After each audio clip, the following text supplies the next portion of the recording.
In 3 years of its first flight, the Eagle has broken multiple records. It takes back all 8 time-to-climb records from the MiG-25, the very fighter it had initially been designed to beat.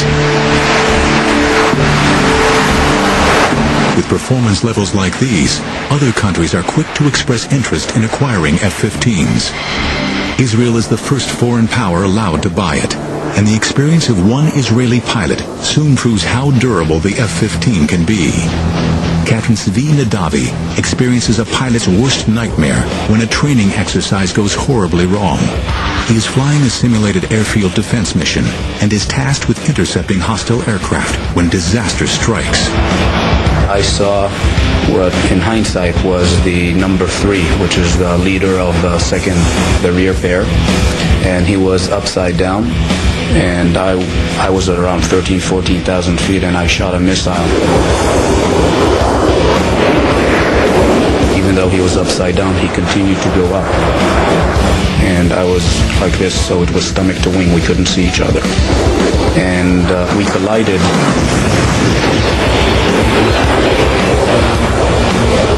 Big commotion, big bang. The A4 basically fireballed immediately.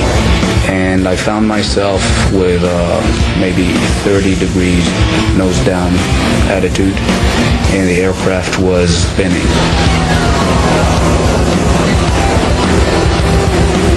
Right after the crash, I told my navigator, prepare to eject, we're going to eject.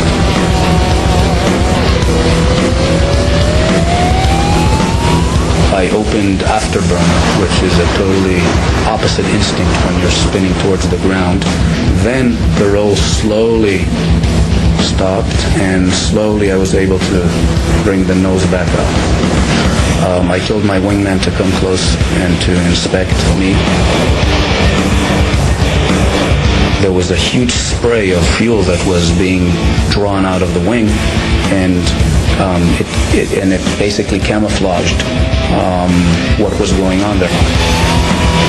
Nadavi survives the mid-air collision. He is 10 miles out from the nearest airfield and hopes to still land safely. But the pilot cannot see what has happened behind the spray of leaking fuel. His F-15 has been so badly damaged in the collision that he is flying on just one wing. Finds himself flying a seriously damaged F-15. Somehow, he is able to regain control over his aircraft and attempt a landing. I approached the airfield. I crossed the threshold where usually in an F-15 you cross at 130 knots. I crossed at anywhere between 250 to 260 knots.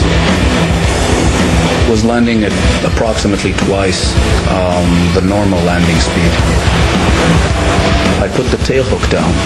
There was a cable at about 1/3 of the runway, and we went into that cable. But because of the speed, the hook is not built for those speeds, and the hook basically tore off the airplane.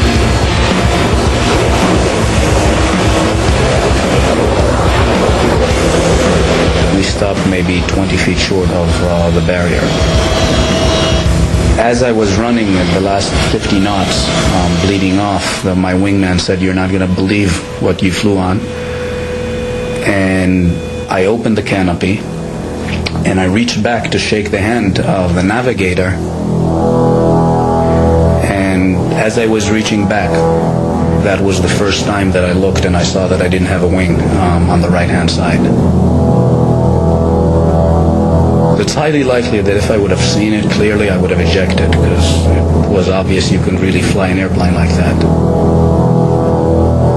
I don't think any other aircraft could have taken that amount of damage, or that portion of its flight surfaces removed and continued to bring us home safely.